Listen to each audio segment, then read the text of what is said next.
How are you Riya? I'm good, sir. ये पुलकेश भी नहीं आया आज और वो भी नहीं आया श्रवण।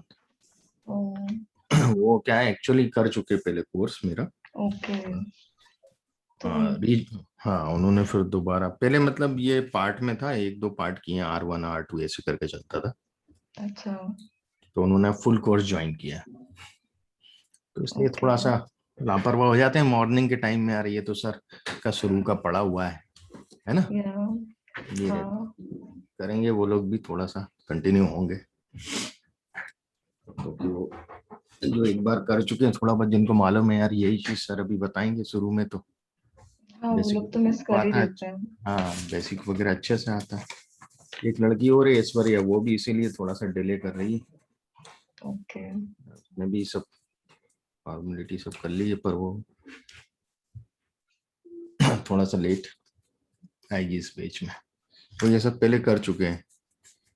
पहले मेरे ओके, ऐसे वर्कशॉप होते थे, R1 था तो R1 में डिस्क्रिप्टिव तक कंप्लीट करता था, R2 में इन्फ्रेंशियल और R3 में प्रेडिक्टिव। तो उन्होंने ओके, दो करे हुए हैं, एक दो, किसी ने एक किया किसी ने दो किए क्या। ओके।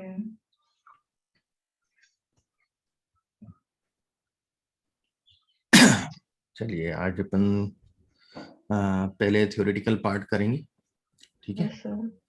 आज उस दिन हमने देखा था मेजर ऑफ सेंटर टेंडेंसी, समझ में आ गया था आपको, हाँ सर।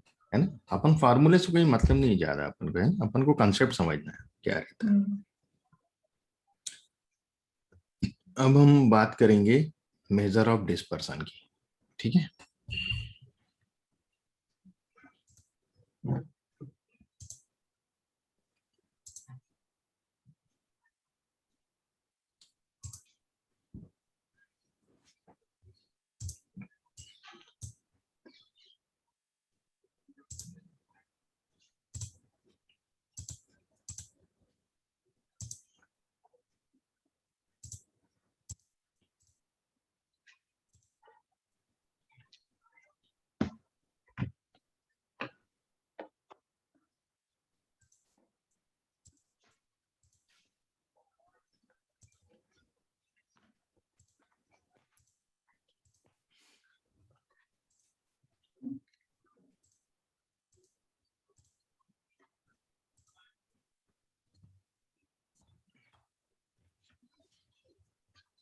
तो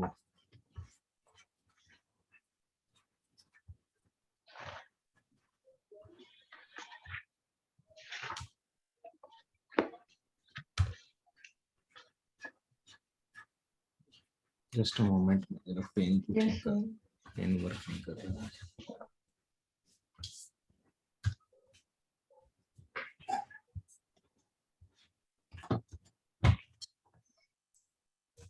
ये तो कर रहा है पेन।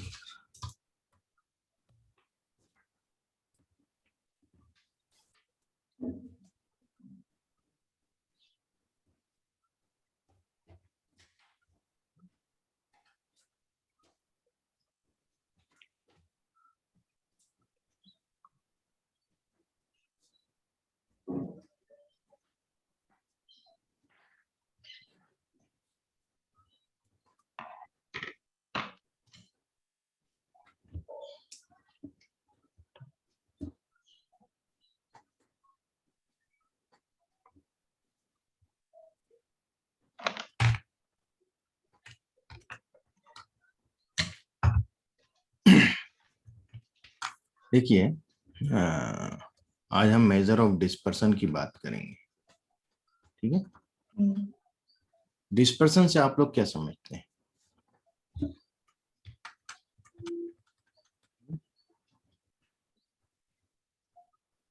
क्या एक जनरल सेंस में? कितना स्प्रेड हुआ है, हाँ सही। कितना डाइवर्ट हुआ है। कितना डाइवर्ट हुआ है, सही है। क्या बोलते हो श्रेया, तुम क्या समझते हो? हाँ सर, कितना स्प्रेड हुआ है। तो डिस्पर्सन में दो चीजें होती हैं बेटा। एक होता है स्प्रेड, जो आप लोगों ने बोला स्प्रेडनेस, है ना। और दूसरा होता है स्केटरनेस।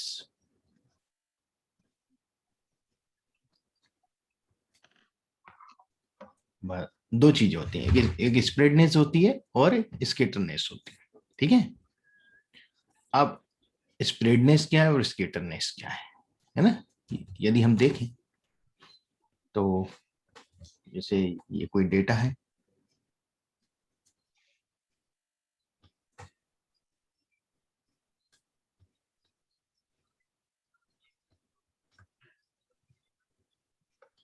ये डेटा है अपने पास, ठीक है। और इसमें जो स्प्रेडनेस है, स्प्रेडनेस जो मेजर की जाती है वो between two specific points, got it. तो यहाँ एक पॉइंट है हमारा मिनिमम, एक पॉइंट है हमारा मैक्सिमम, ये स्पेसिफिक पॉइंट है, ओके। तो एक तो होती है रेंज, तो रेंज यदि हम देखें तो रेंज होता है maximum minus minimum, got it. क्या रेंज होगा इसका? 20। 20. so this is the spreadness of data, है ना। दिस पर्सन ही है स्प्रेडनेस ऑफ डेटा। अब स्केटरनेस क्या होगा? स्केटरनेस आपसी फैलाव जो होता है पॉइंट्स के बीच का, गॉट इट, ये स्केटरनेस है। जैसे यहाँ 1 का डिफरेंस है, यहाँ 4 का डिफरेंस है, यहाँ 4 का डिफरेंस है, यहाँ 2 का डिफरेंस है, यहाँ 7 का डिफरेंस है, नहीं 13 7 to 9 का डिफरेंस है, गॉट इट। तो स्केटरनेस जो है वो सेम नहीं है, इवन नहीं है क्या?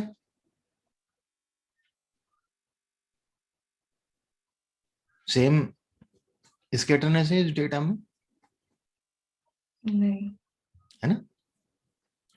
तो डेटा जो है वो स्केटर है बट अनइवनली स्केटर है, मतलब कि एक जैसा नहीं है, एक समान नहीं है, यूनिफॉर्म स्केटर नहीं है। यूनिफॉर्म स्केटर यदि इस डेटा को बनाना हो तो ये हो रहा है 20 टोटल सबका डिफरेंस का, है ना। और 5 डिफरेंस है, कितना आया बेटा? 4, व्हाट इट। और अब मैं यदि इस डेटा को बनाऊं 2, और इस 4 जो मेरे पास डिफरेंस है इसको 8 करके मैं नंबर लिखते जाऊं,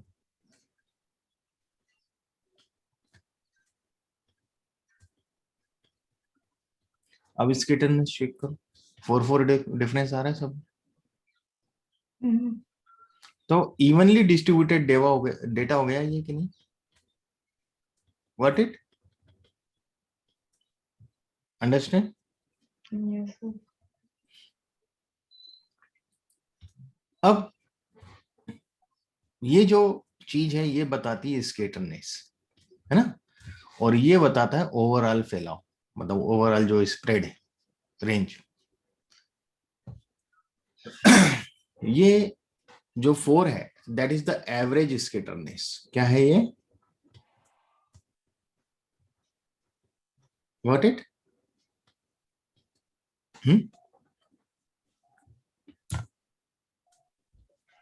यदि मैं इस डेटा का मीन लूं क्या आएगा? 5 7 12 12 and 24 36 36 22 58 है, और 1 2 3 4 5 6 पॉइंट।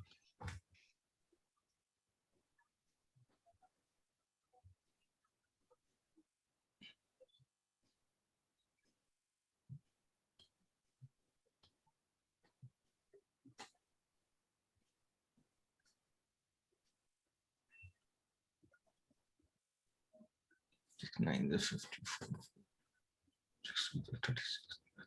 9.66 आएगा, इसका मीन, और इसका मीन क्या है? 8, 18, 36, 50, 50 और 22, 50 और 22, 72। व्हाट इट, यही हो रहा है, देखो ये टोटल। ये यस सर। और 1 2 3 4 5 6, क्या हुआ? 6 1 जा 6, 6 12 आ रहा है मीन।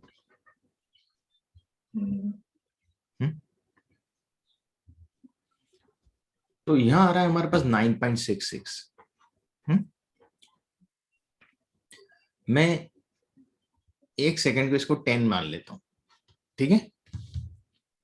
अपन इसको 10 ले लेते हैं, तो समझिएगा बहुत बारीकी से। 10 माइनस 2 है ना, x माइनस एक्स बार मैं ले रहा हूं, तो मैं x माइनस एक्स बार कर देता हूं, x minus x bar. What it, ये x है सब, और x बार अपना 10। Okay, understand? एक हाइपोथेटिकली अभी ले रहा हूं मैं। सो 2 माइनस 10, 3 माइनस 10, 7 माइनस 10, 11 माइनस 10,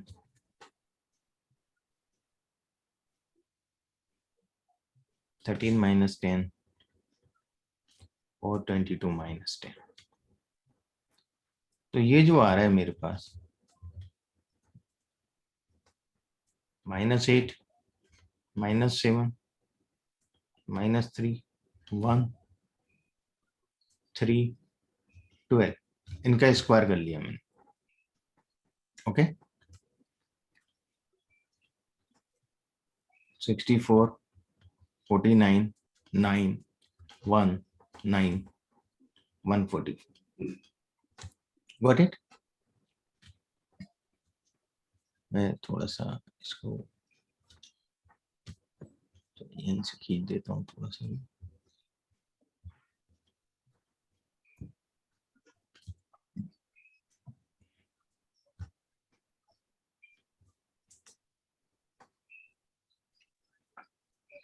इनका मैं टोटल करता हूँ, 9, 18, 27, 28, 28 and 8, 36, 3 carry, 276 hmm? 276 276, ये स्क्वायर हो गया। How many points? 6 points I have. So I just do this way, d square divided by n. Got it? I will show you this all thing later on. What is this formula of what? It is the standard deviation formula for measure the scatterness. तो मैं दोनों में compare करके बताना चाह रहा हूँ क्या अंतर होगा यदि इवनली डिस्ट्रीब्यूटेड हो रहा है और इवनली डिस्ट्रीब्यूटेड नहीं हो रहा है डेटा, तो क्या अंतर आ जाता है उसमें। 6 √46 √46 कितना आएगा स्क्वायर रूट? 6 point something.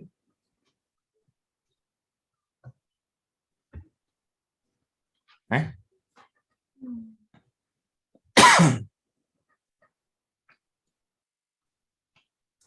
ऐसे ही हम इसका देखेंगे।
280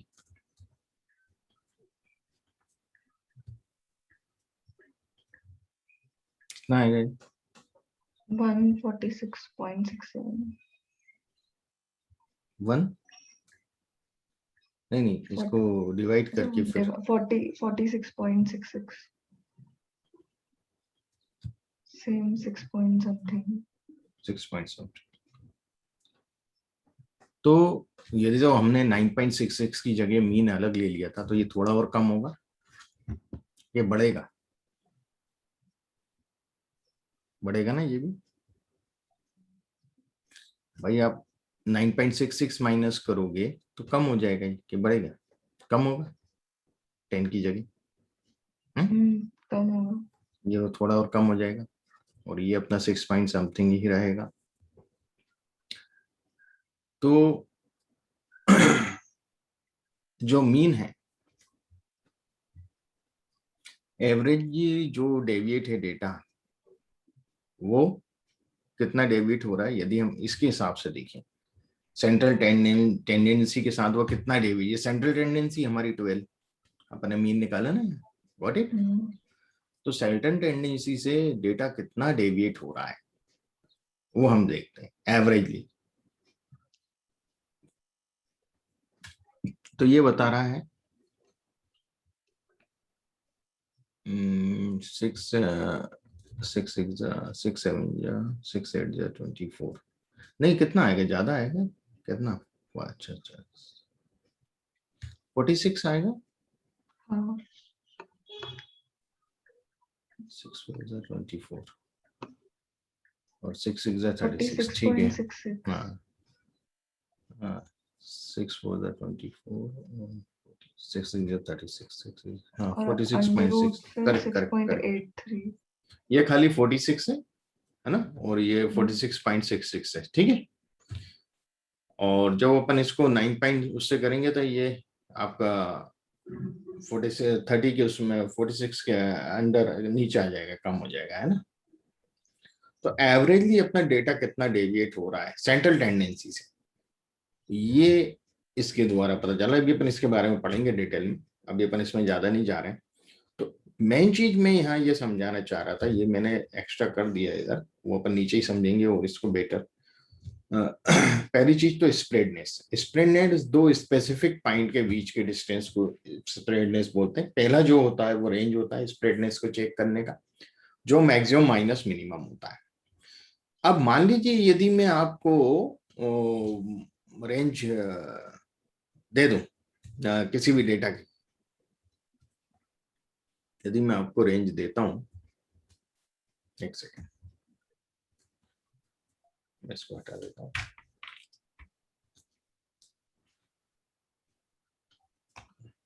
मैं आपको रेंज देता हूं कि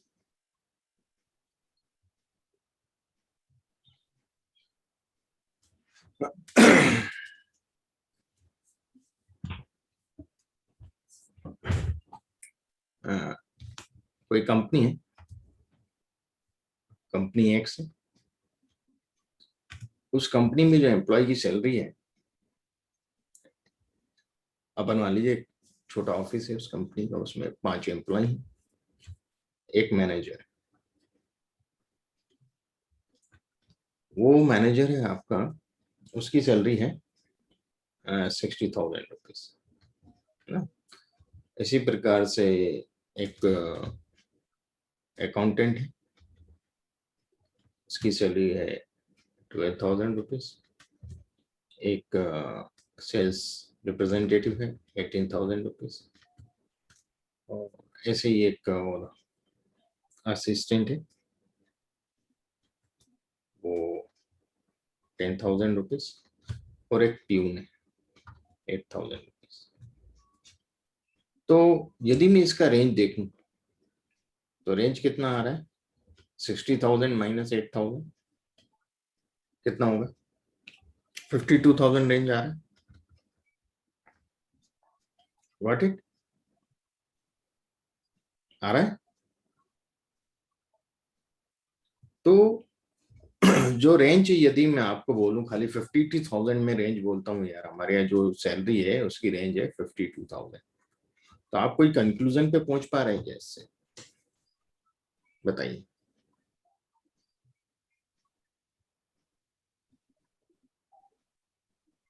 सैलरी की रेंज 52,000, कोई कंक्लूजन पे पहुंच पा रहे हैं क्या? हाँ नियर बाय है सैलरी सबकी इसके, बिटवीन मतलब हाँ, 0 एक से रेंज है कि यार 52,000। ये इतने स्पान में रेंज है कि मतलब सबसे छोटे आदमी और सबसे बड़े आदमी के बीच में 52,000 का डिफरेंस है, ये एक पता चल रहा है बस। पर कहाँ से स्टार्ट हुआ कहाँ खत्म हो रहा है, मिनिमम सैलरी क्या है, मैक्सिमम सैलरी, ये हमें पता नहीं चल रहा। नहीं 52,000 पता चल रहा है क्या? नहीं। हो सकता है 2,50,000 से चालू हो और 3,52,000 मतलब 3,02,000 पे खत्म हो रही है, ये भी तो हो सकता है। Is it clear? वहां भी 52,000 की रेंज आएगी। इसको एक और तरीके से समझ देखिएगा, एक और सिंपल वे में मैं आपको बताता हूँ ये चीज। इसको हटा देता हूँ तो सेकंड।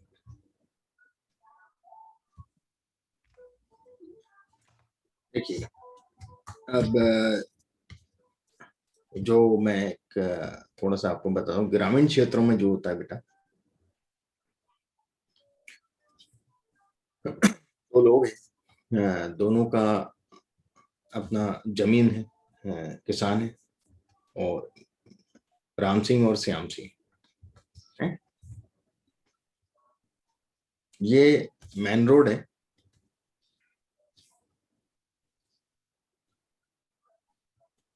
मैं इधर नीचे देता हूँ, बेटर रहेगा। ये सुपर कॉरिडोर मान लो, है ना, और ये यहाँ सब खेत है ना। तो यहाँ हम देखते हैं कि जो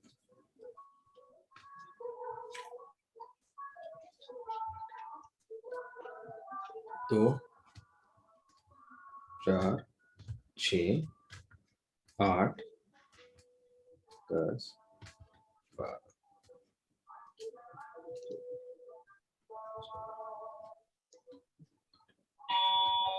20, एक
थोड़ा सा इसको मैं वो नंबर बढ़ाना चाहूंगा, जिससे आप इसको समझ पाए प्रॉपर। तो मैं नंबर बढ़ा रहा हूँ, तो पास पास कर रहा हूँ।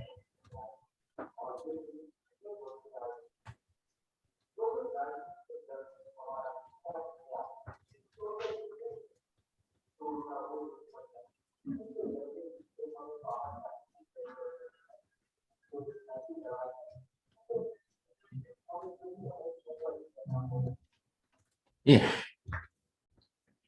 अब ध्यान से समझिएगा, राम सिंह का जो प्लॉट है वो यहां से यहां तक है,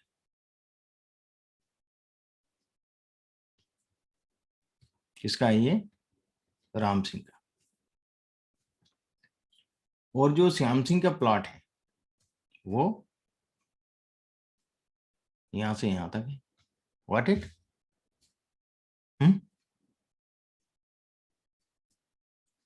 अब रेंज क्या है, राम सिंह के प्लॉट की रेंज क्या है बताइए। 8. 8, 10 - 2 8। और श्याम सिंह के प्लॉट की रेंज क्या है? 8. 8 ही है दोनों के प्लॉट की रेंज, मतलब दोनों के पास सेम साइज के प्लॉट है, यही मतलब हुआ ना? Is it clear? अब मुरारी लाल एक और व्यक्ति है जिसकी लड़की का ब्याह करना है इनके लड़कों से, गॉट इट? तो दोनों मुरारी लाल जी के घर गए, दोनों बताए हमारे पास 8 एकड़ जमीन है, उसने बोला हमारे पास 8 एकड़ जमीन है। तो मुरारी लाल किसको लड़की देना? बाकी सब चीजें सेम है लड़कों में, है ना, बाकी जो फैक्टर है वो सेम है, तो मुरारी लाल किसको प्रेफर करेगा देना?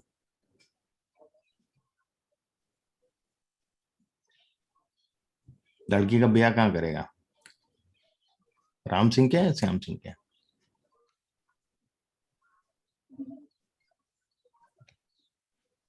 बताइए।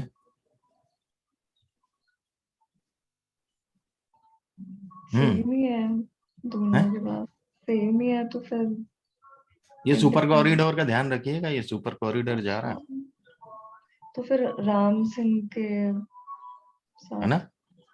बात समझ में आ रहा है? थोड़ा सा पॉइंट समझ में आया? हम्म। जब यदि मैं खाली रेंज बता रहा था, दोनों रेंज सेम सेम थी, तो हम कुछ भी निर्णय पे नहीं निकल पा रहे थे जब तक हम उस पोजीशन को नहीं देखते कि वो कहाँ है ना? वो डेटा किस तरह की वैल्यूज से, यहाँ स्मॉल, अब जैसे मैं इसी में आता हूं आगे, ये एक्चुअली जो रेंज है दैट इज एब्सोल्यूट मेजर। क्या है ये बेटा? एब्सोल्यूट मेजर है ना? ये खाली अपने बारे में बताता है, रिलेटिव नहीं। जितने भी कॉफिशिएंट्स होते हैं वो सब रिलेटिव मेजर होते हैं, समझ रहे हैं पॉइंट को? Coefficient of range, coefficient of correlation, correlation coefficient तो पढ़ा होगा आप लोगों ने। हम्म। तो यदि हम कॉफिशिएंट ऑफ रेंज देखें तो उससे हमें काफी कुछ समझ में आएगा, है ना? कॉफिशिएंट ऑफ रेंज जो है वो maximum minus minimum divided by maximum plus minimum. देखिएगा इससे बहुत सी चीज पता चलती है।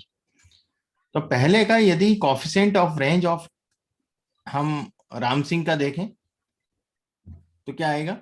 8 डिवाइडेड बाय 18, 10 प्लस, सॉरी 10 + 2 12, 12 है ना? मैक्सिमम प्लस, तो मैक्सिमम एंड मिनिमम। चलिए समझ में आ रहे हैं? हाँ सर। 2/3, तो 0.66 या 67, got it? coefficient of range, okay? Any doubt? Of coefficient of range of Siam, 8/20 plus 28, 48, okay? 1/6 कितना आएगा?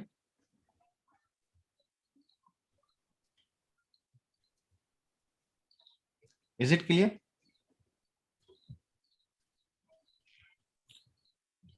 तो coefficient of range, यदि मैं इस रेंज की जगह, यदि ये दोनों रेंज की जगह मुरारी लाल बोलता है यार रेंज तो ठीक है, आप coefficient of range बताओ क्या है आपके प्लॉट।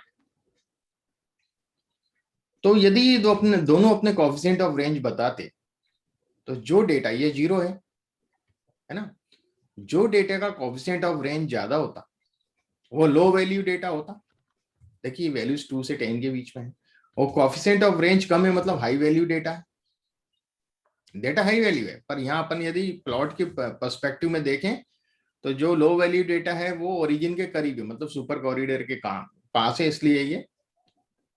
पर यदि हम डेटा में देखें तो यदि कोफिशिएंट ऑफ रेंज कम आता है तो वो हाई हाई वैल्यू डेटा है, मतलब बड़ी संख्याओं, उसकी जो रेंज है मतलब वो है बड़ा है। अब मान लो कि आप दोनों को एक्स और वाई कंपनी ऑफर करती है, ऑफर लेटर देती है, वो दोनों कंपनियों में बाकी सब सिनेरियो सेम है, जो भी आपको फैसिलिटी दी जा रही है घर से भी सेम डिस्टेंस पे सब कुछ है। दोनों कंपनी यदि आपको coefficient of range of their employ यदि वो बताते, यदि वो रेंज बताते, तो दोनों कंपनी रेंज यदि सेम बताती है, कोफिशिएंट ऑफ रेंज एक कंपनी का 0.65 है और एक का है 0.32, कौन सी कंपनी आप सिलेक्ट करेंगे बताइए? एक्स और वाई दोनों कंपनी का ऑफर लेटर है आपके पास, which company you would prefer? 0.32। 32 करेंगे। क्या बोलते हो श्रेया आप? एक्स करूंगी क्योंकि वो बेस सैलरी से ज्यादा है। क्यों एक्स क्यों करोगे? हाई जो कॉफिशिएंट वैल्यू है वो लो, मतलब जो हाई कॉफिशिएंट होता है लो वैल्यू डेटा को रिप्रेजेंट करता है। ओ अच्छा, ठीक है, तो वाई। वाई करना पड़ेगा हमें, तो वाई क्या है, जितना कॉफिशिएंट कम होगा उतना हाई वैल्यूज डेटा को रिप्रेजेंट कर रहा होगा। What it? तो कोएफिशिएंट का एग्जैक्ट मीनिंग क्या होता है? Coefficient is a relative major, मतलब एक रिलेटिव मेजर होता है कि उसका हमेशा कोफिशिएंट का रेंज होता है, कोई भी कोफिशिएंट है उसकी एक रेंज होगी, है ना। जैसे एब्सोल्यूट मेजर की कोई रेंज नहीं होती है, मतलब रेंज होती है तो 0 to infinite, minus infinite to infinite, इस तरह की रेंज होती है। What it? पहला पॉइंट, कोफिशिएंट जब भी रहेगा उसकी एक लिमिटेड रेंज होगी। जैसे कोफिशिएंट ऑफ रेंज की हम बात करें तो ये हमेशा 0 से 1 के बीच में होगा। क्या होगा? 0 से 1 के बीच में होगा। Got it? तो यदि कोफिशिएंट ऑफ रेंज कम है तो हाई वैल्यू डेटा है, कोफिशिएंट ऑफ रेंज ज्यादा है तो लो वैल्यू डेटा है। Does it make sense to you? ये रिलेटिव मेजर है, इसके लिए हमें कोई दूसरे मेजर की जरूरत नहीं पड़ती है, खुद ही अपने आप में सब बखान कर देता है। Got it? रेंज यदि मैं बोलता कि दोनों, भाई हमारे यहाँ रेंज ये है, सेम रेंज यदि वो लिख देते कि हमारे यहाँ भी रेंज ये है और इधर भी रेंज ये है, 50,000 का या 52,000 का एम्प्लॉय का रेंज है सैलरी का, तो आप कुछ डिसाइड कर पाते क्या? बताइए।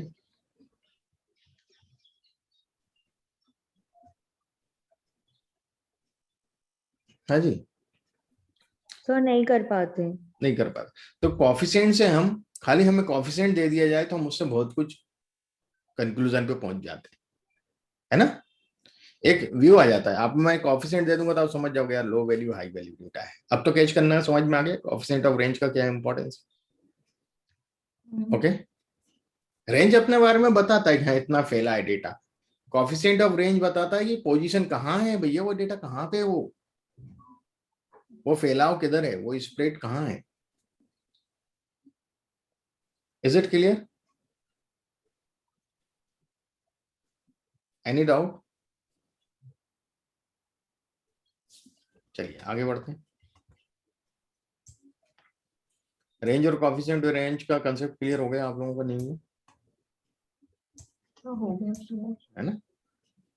जब प्रैक्टिकली करेंगे तो और चीजें क्लियर होंगी अपने को, ठीक है।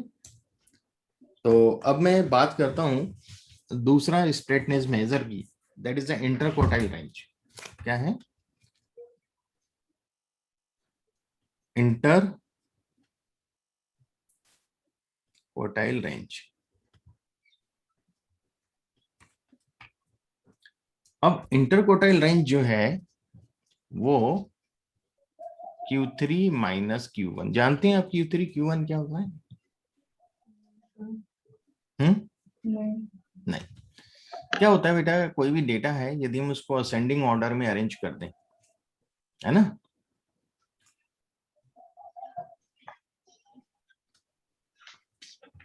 तो जब हम असेंडिंग ऑर्डर में अरेंज कर देते हैं डेटा को, तो यहाँ अपना मिनिमम वैल्यू आएगा डेटा का, यह अपना मैक्सिमम वैल्यू मान लो, है ना, असेंडिंग अपन ऐसे नीचे से ऊपर की तरफ। बीच वाला जो डेटा है वो मीडियन है, बीच वाली जो वैल्यू है होता है, मीडियन तो मालूम है आपको, मीडियन के ऊपर 50% डेटा है और मीडियन के नीचे भी, गॉट इट? हाँ जी। और यदि हम मीडियन डेटा को 2 पार्ट में डिवाइड करते हैं, क्योंकि पार्टीशन मेजर है ना, 50-50 आधा आधा 2 भाग में बांट देता। क्वार्टाइल जो होते हैं, ये फर्स्ट क्वार्टाइल है और ये आपका थर्ड क्वार्टाइल है। सेकंड क्वार्टाइल मीडियन खुद होता है। ये डेटा को 4 भागों में डिवाइड करते हैं, 25% इधर, 25% इधर, 25% इधर, 25%। What it? सो ये Q3 हुआ और ये Q1। सो इसके बीच में कितना डेटा आया? ओके, ये होता है इंटरक्वार्टाइल रेंज के बीच का डेटा, डेंस डेटा। डेटा का जो फैलाव होता है वो जनरली कैसा होता है? नॉर्मल डेटा जो होता है वो ऐसा होता है। तो मान लीजिए मैं एक मार्क्स की बात करूं, जो बच्चों को एग्जाम में मार्क्स मिलते हैं वो कैसे मिलते हैं भाई? कम मार्क्स वाले ज्यादा बच्चे होते हैं? नहीं होते, कम होते हैं। बहुत कम बच्चे होते हैं जिनका मार्क्स 30 से कम या 40 से कम होता है, और जिनका मार्क्स 60-70 से ज्यादा होता है वो भी कम होते हैं। Got it?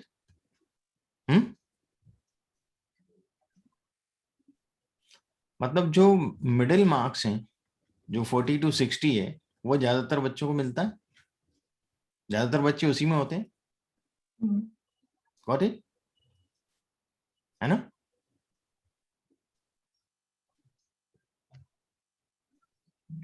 तो ये नॉर्मल डिस्ट्रीब्यूशन है। तो हम जो बीच का 50% यदि हम डेटा लें, तो जो बीच का डेटा है वो ज्यादा डेंस होगा, वहां ज्यादा फ्रिक्वेंसीज होंगी। Got it?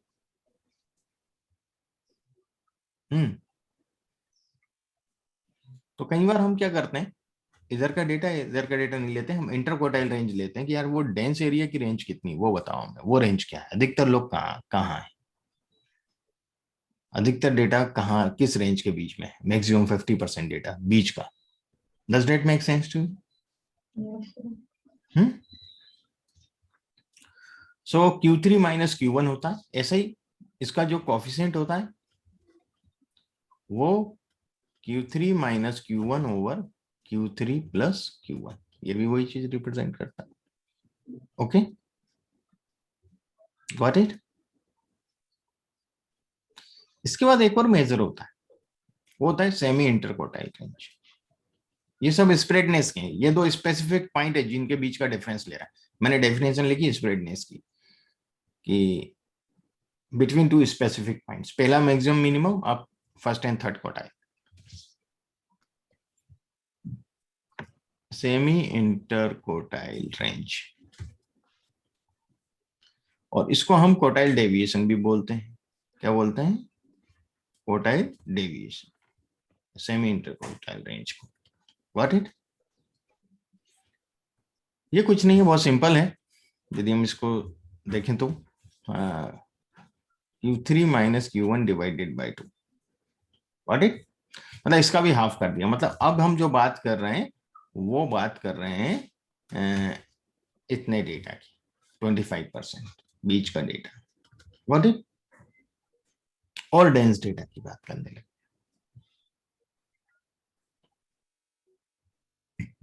तो ये इतना ज्यादा हम लोग उपयोग नहीं करते हैं, है ना?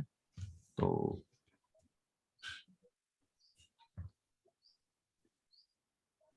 व्हाट इट, यहां तक समझ में आ गया? आप लोग क्लियर हुआ?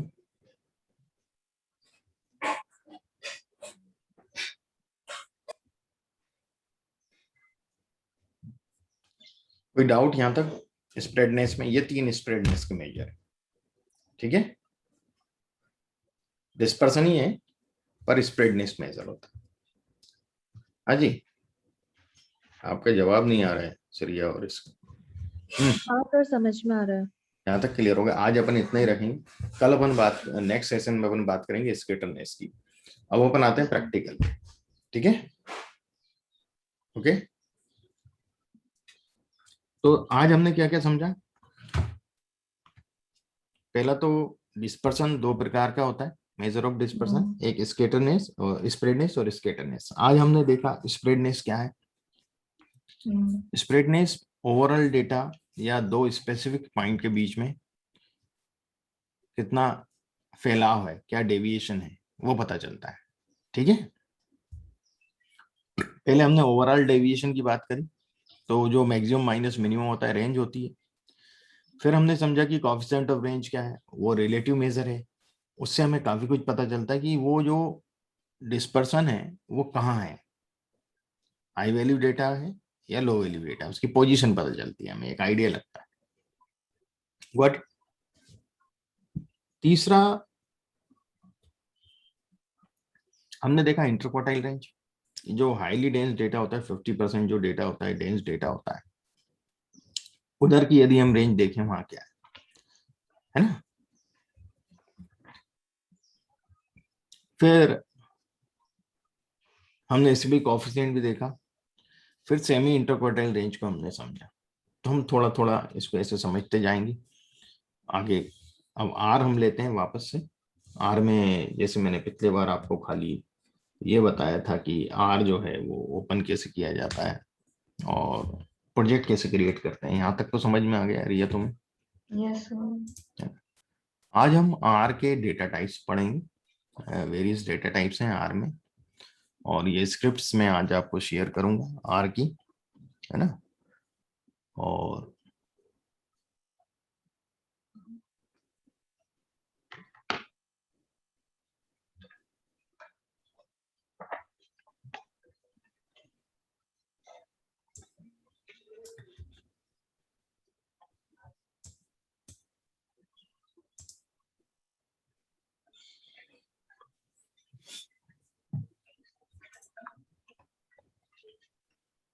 देखिएगा, जो मैं आपको स्क्रिप्ट शेयर करूंगा, आपको अपना जो DI जो भी ड्राइव है आपकी एक्स्ट्रा सी के अलावा, वहाँ एक फोल्डर बनाना है डेटा एनालिटिक्स का। ओके, पहला उस फोल्डर के अंदर आपको सब फोल्डर्स बनाना है चैप्टर वाइज। जैसे कि आप पहला सब फोल्डर बनाएंगे आर फंडामेंटल्स, है ना, उसको आप अपना प्रोजेक्ट बनाइएगा। जैसे मैंने आर फंडामेंटल्स को प्रोजेक्ट बना रखा है, उस फोल्डर को आप जब यहाँ से न्यू प्रोजेक्ट क्रिएट करें तो पहला आर फंडामेंटल्स, गॉट इट। और जो भी स्टफ है आर फंडामेंटल्स के वो आप वहां रखेंगे उस फोल्डर में, जिससे आपका डेटा भी आपके पास भी ऑर्गेनाइज वे में जमा है। ठीक है, नहीं तो आप इधर फाइल ढूंढ रहे हैं उधर फाइल ढूंढ रहे हैं, कोई मतलब नहीं। ठीक, तो पीपीटी भी मैं भेज दूंगा। पीपीटी यहाँ मैं शो नहीं कर रहा हूँ, कोई मतलब नहीं है, हम प्रैक्टिकल की बात करें सीधे। तो मैं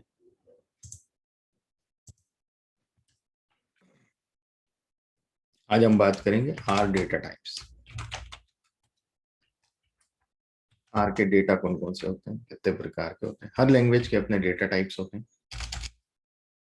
तो आर जो डेटा टाइप्स है, वो पहला जो डेटा टाइप है आर में वो है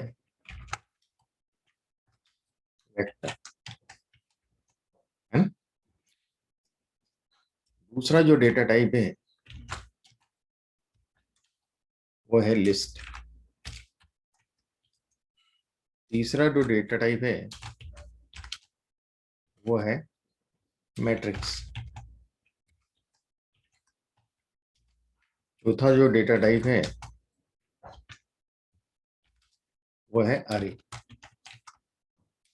और पांचवा जो डेटा टाइप्स है वो है data frame. What it, 5 data types है। आज पहले हम उठाएंगे पहला डेटा टाइप्स वेक्टर। अब वेक्टर क्या है मैं आपको इसका डेफिनेशन बताता हूँ। ये मैं स्क्रिप्ट आज शेयर करूंगा आप लोगों को गूगल ड्राइव पे, आपको मेल मिल जाएगा। वेक्टर लिस्ट मैट्रिक्स अरे डेटा फ्रेम। फैक्टर को हम लोग क्लास मानते हैं, है ना, कई लोग डेटा टाइप बोलते हैं पर वो क्लास है। Vectors are the most basic R data objects and there are 6 types of atomic vectors। जो वेक्टर होते हैं 6 प्रकार के होते हैं। ठीक है, तो पहला होता है न्यूमेरिक, दूसरा होता है logical, integer, double, complex, character, raw, और मैं फैक्टर को भी इसमें इंक्लूड करता हूँ, वो भी एक डेटा टाइप, मतलब वो भी एक क्लास है ना। तो वेक्टर को क्रिएट कैसे करते हैं, वेक्टर का क्रिएशन कैसे होता है आर में, तो सिंगल एलिमेंट वेक्टर और मल्टी एलिमेंट वेक्टर्स की हम बात करेंगे। यदि अपन को सिंगल एलिमेंट वेक्टर क्रिएट करना हो बेटा तो बहुत आसान है। यदि मैं एक्स को असाइन करूं वैल्यू, ये एल्ट माइनस से आता है, ये वाले साइन एल्टर और माइनस 5 असाइन किया मैंने, और मैं जब इसको कंट्रोल एंटर करूंगा तो ये रन करेगा, है ना। नहीं तो मैं खाली एंटर करूंगा तो ये खाली कर्सर आगे बढ़ेगा, रन नहीं करेगा। कहीं भी कर्सर रखूं उस लाइन पे, मैं कंट्रोल एंटर करूंगा, ये रन कर जाएगा। तो ये एक वेक्टर बन गया x बराबर 5, है ना। यदि मुझे कोई नाम से वेक्टर बनाना है, मान लीजिए मुझे वेक्टर बनाना है इंदौर, तो हमेशा जब भी आप लेटर्स होंगे, स्ट्रिंग्स जब भी होंगे, कैरेक्टर होंगे, तो आप कोट्स में लिखेंगे, चाहे वो सिंगल कोट हो डबल कोट हो, उससे कोई फर्क नहीं पड़ता। Got it. तो ये हम देख रहे हैं कि जो वेक्टर है, दो वेक्टर बना, एक और वेक्टर बनाता हूं मैं,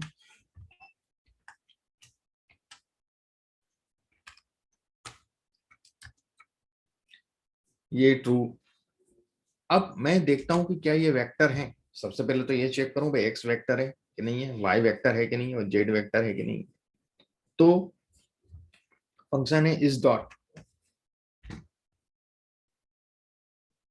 फंक्शन है, इस डॉट अरे, इस डॉट एटॉमिक, इस डॉट कैरेक्टर, इस डॉट कॉम्प्लेक्स, कोई भी चीज पूछना, क्वेश्चन करना हो, इस क्वेश्चन का, इस डॉट का रिस्पांस आपको ट्रू और फॉल्स में मिलेगा हमेशा, यस या नो नहीं मिलेगा, ट्रू और फॉल्स मिलेगा। तो इस डॉट वेक्टर कौन सा, किसके बारे में पूछ रहा हूँ मैं, एक्स के बारे में पूछ रहा हूँ, एक्स वेक्टर है कि नहीं भाई बताओ। हाँ, डायरेक्ट क्वेश्चन मार्क नहीं लगा सकते नहीं नहीं, फंक्शन है। क्योंकि लास्ट टाइम तो आपने डायरेक्ट क्वेश्चन मार्क लगाया था लास्ट क्लास में तो। नहीं, वो अपन यहाँ पे उसकी डिटेल देखते हैं बेटा, वो हेल्प अच्छा में डिटेल बताता है। Okay okay got it. पहले क्वेश्चन और मार्क लगा के कुछ लिखते हैं तो ओके, और ये क्या करता है? ये फंक्शन है, अच्छा ये चेक करके बताएगा कि हाँ वेक्टर है कि नहीं, ठीक है ना। हम्म, इस डॉट वेक्टर एक्स, इस डॉट वेक्टर वाई, यदि मैं वाई का भी लिखूं तो देखें वाई वेक्टर है कि नहीं, बता रहा है वेक्टर है ना। जेड का लिख रहा हूं तो बता रहा है जेड भी वेक्टर है, तीनों वेक्टर है। अब इन वेक्टर की क्लास क्या है, मैंने बताया ना कई एटॉमिक टाइप है, इंटीजर है, कैरेक्टर है, ये यहाँ लिखा हुआ 6 type of atomic, numeric, logical, integer, double, complex, character, raw. Okay, got it. तो हम देखें इसकी क्लास क्या है, तो क्लास लिखेंगे, और एक्स क्या क्लास बता रहे बेटा, क्या क्लास है, न्यूमेरिक, क्लास ऑफ वाई पूछे, क्या क्लास आ रहा है, कैरेक्टर क्लास ऑफ जेड पूछे, क्या क्लास आ रहा है, लॉजिकल, लॉजिकल यानी बाइनरी, ट्रू एंड फॉल्स, है ना, ट्रू लिखा है ना मैंने, व्हाट इट। 3 क्लास हम देख रहे हैं, न्यूमेरिक, कैरेक्टर और लॉजिकल। और यही 3 क्लास पे हमें काम करना। जब न्यूमेरिक क्लास हुई तो आप जो वेक्टर न्यूमेरिक हैं उनको आप आपस में अर्थमेटिकल ऑपरेशन कर सकते हो, मतलब एडिशन कर सकते हो, सब्ट्रैक्शन कर सकते हो, मल्टीप्लिकेशन कर सकते हो, डिवीजन कर सकते हो, और भी मैथमेटिकल ऑपरेशन अप्लाई कर सकते हो। What it. कैरेक्टर क्लास पे आप अप्लाई नहीं कर सकते, एडिशन सब्ट्रैक्शन ये सब ना लॉजिकल पे कर सकते हो। What it.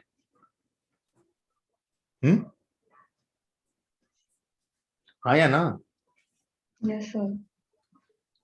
ये तुम लोग शांत बैठे रहते हो, समझ में नहीं आता मेरे को। यहाँ तुम लोगों के फेस थोड़ी दिख रहा है कि समझ में आ रहा है नहीं आ रहा है। भाई आप लोग हाँ ना बोले तो मैं आगे बढ़ूं, नहीं तो मैं तो नहीं करूंगा, सर, आ रहा है। है ना। हाँ हूं तो करते रहो भाई, इतना तो करो। Yes sir.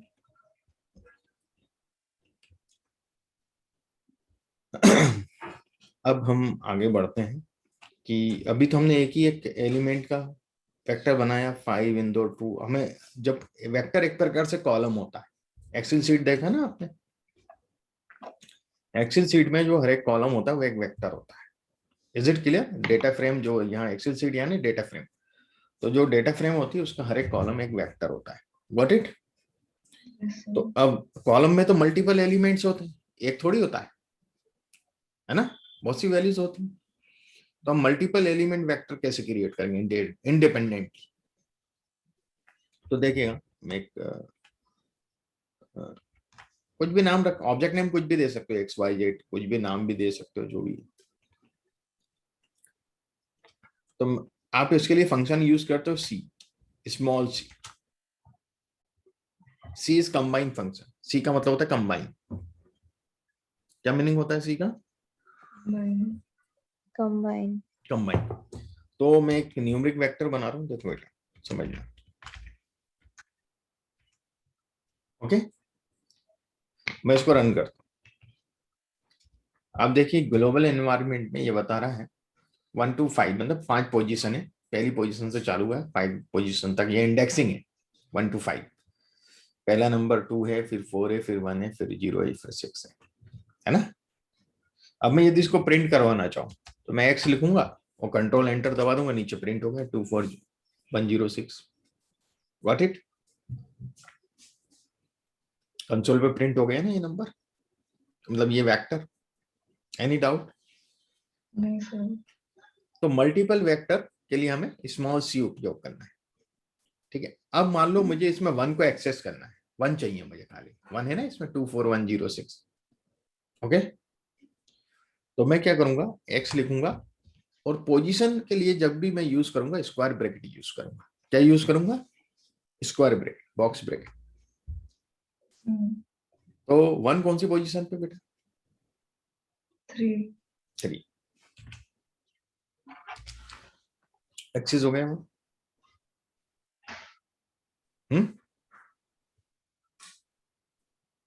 1 एक्सेस हुआ, प्रिंट देखिएगा। अच्छा अब श्रेया एक चीज बताओ मुझे, 2 4 और 6। हाँ हाँ सर। 2 4 और 6। हाँ सर ये 2 एक्सेस तो करना। 0 पे है ना? हाँ नहीं, यहाँ जीरो नहीं होता है। पाइथन में जीरो अच्छा से इंडेक्सिंग होती है, दूसरी लैंग्वेज में अच्छा। जावा में, ओके। है ना। पर हाँ। आर में इंडेक्सिंग 1 से स्टार्ट होती है, ध्यान रखिएगा। ओके। 2 सर 4 और 6 2 4 और 6 तीनों को एक साथ करना है। तीनों के एक साथ करना। 1 2 और 1 2 और 5, कॉमा 2 कॉमा 5।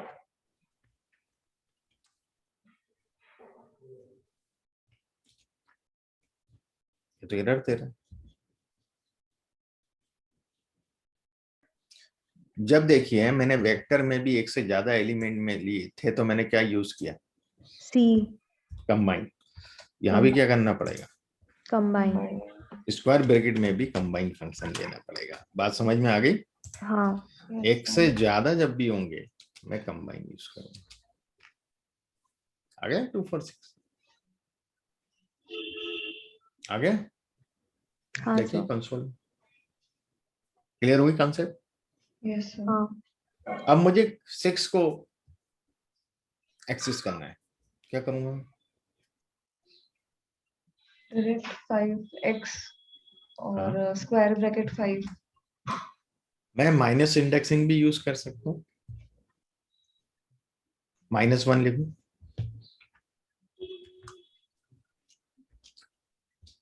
-1 पे क्या हो रहा है देखिएगा। फर्स्ट को छोड़ के सारी वैल्यूज आई है। 2 को छोड़, है ना, फर्स्ट को छोड़ के सब आई। -1 यानी यहाँ -1, जैसे दूसरी लैंग्वेज में अपन देखें -1 जो इंडेक्सिंग होती है वो राइट टू लेफ्ट होती है, पर यहां यदि आप -1 लिख रहे हैं तो उस पोजीशन को ये नहीं लेगा, सिलेक्ट नहीं करेगा। नेगेटिव कर दिया तो नॉट सिलेक्ट। ओके, तो -1 को सिलेक्ट नहीं कर रहा है। Does it make sense to you? Yes sir. 1 को छोड़ के बाकी सबको सिलेक्ट करेगा। यहां थोड़ा सा डिफरेंट है, पाइथन में उल्टा होता है। पाइथन में यदि -1 लिखूंगा ना तो वो 6 को सिलेक्ट करके देता हूँ। Got it? सर कंफ्यूजन नहीं होगा पाइथन और इसमें से? थोड़ा सा रहता है, थोड़ा सा रहता है, कुछ नहीं है।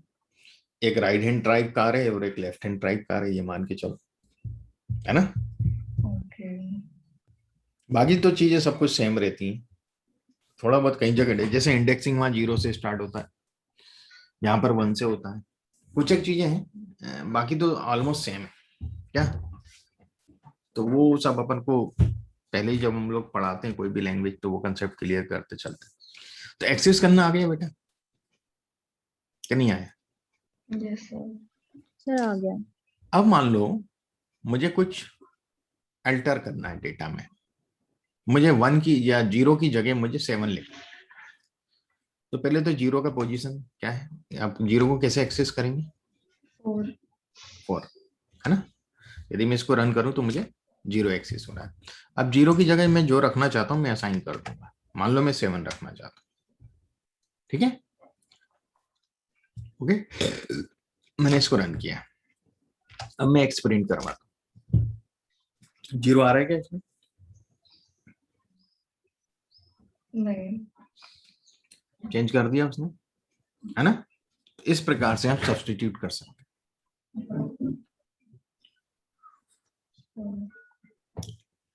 अभी अपन इसका क्लास देखें, एक्स का क्या क्लास आ रहा है? न्यूमरिक, है ना। न्यूमरिक का मतलब होता है इसमें डेसिमल नंबर भी हो सकते हैं, इसमें सब तरह के नंबर है ना। एनी रियल नंबर, कोई भी रियल नंबर यानी न्यूमरिक। अब मैं एक और वेक्टर बना के बताता हूं।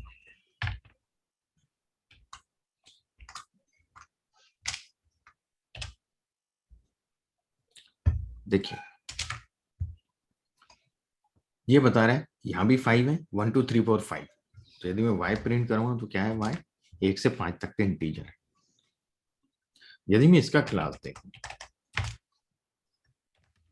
क्या रहा है बेटा, क्लास इंटीजर। इंटीजर। तो न्यूमरिक और इंटीजर तो समझ में आता है ना। न्यूमरिक यानी रियल नंबर, है ना। डेसिमल भी हो सकते हैं, नॉन डेसिमल भी। और इंटीजर है ना 1 2 3 4 5, है ना। डेसिमल नहीं होते इसमें। व्हाट इट, इसके लिए आप इस तरह का कुछ यूज कर सकते हैं, है ना। अंडरस्टैंड। 5 to 10 लिख देते, 6 to 10 लिख देते, तो 6 से चालू होकर 10 तक लिखता हूं। Any doubt?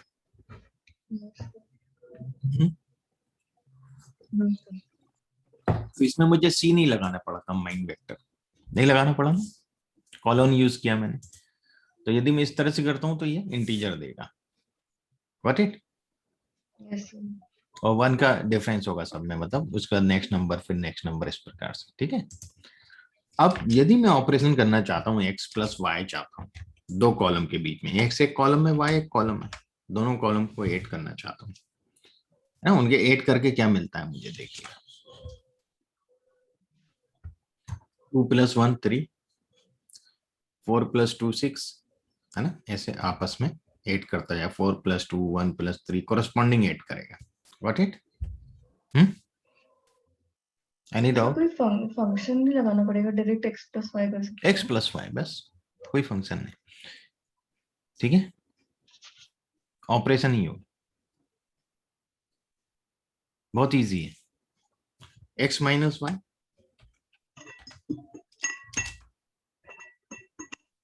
ठीक है। x × y, x / y। अब देखिए कि यहाँ डेसिमल के बाद बहुत से नंबर हैं, कई डिजिट्स हैं आफ्टर डेसिमल। What it. मुझे इसे राउंड ऑफ करना है तो मैं फंक्शन लूंगा राउंड। अब मुझे डेसिमल के बाद दो ही प्लेस तक डेसिमल के बाद 2 ही प्लेस चाहिए। व्हाट इट, समझ में आया? राउंड फंक्शन, राउंड ऑफ करना ही बोलते हैं ना अपन इसको। 2 लिख दूंगा तो डेसिमल के बाद 2, यदि 3 लिखूंगा तो 3 मिलेंगे, और यदि कुछ नहीं लिखूंगा तो मुझे डेसिमल के बाद का कोई नंबर शो नहीं करेगा, सीधे इंटीजर ही लिखेगा। What it, does it make sense to you? Yes sir. है ना? अब मान लीजिए x है, x में मेरे पास क्या है 24106, मुझे इनके स्क्वायर करना है, x केप 2। मतलब यदि मैं कहीं यहाँ ऑब्जेक्ट नेम नहीं दे रहा हूं ना, तो डायरेक्ट कंसोल पे रिस्पांस दे रहे हैं मुझे, यहां नहीं ले रहा है ग्लोबल एनवायरनमेंट में, ले रहा है क्या बताइए?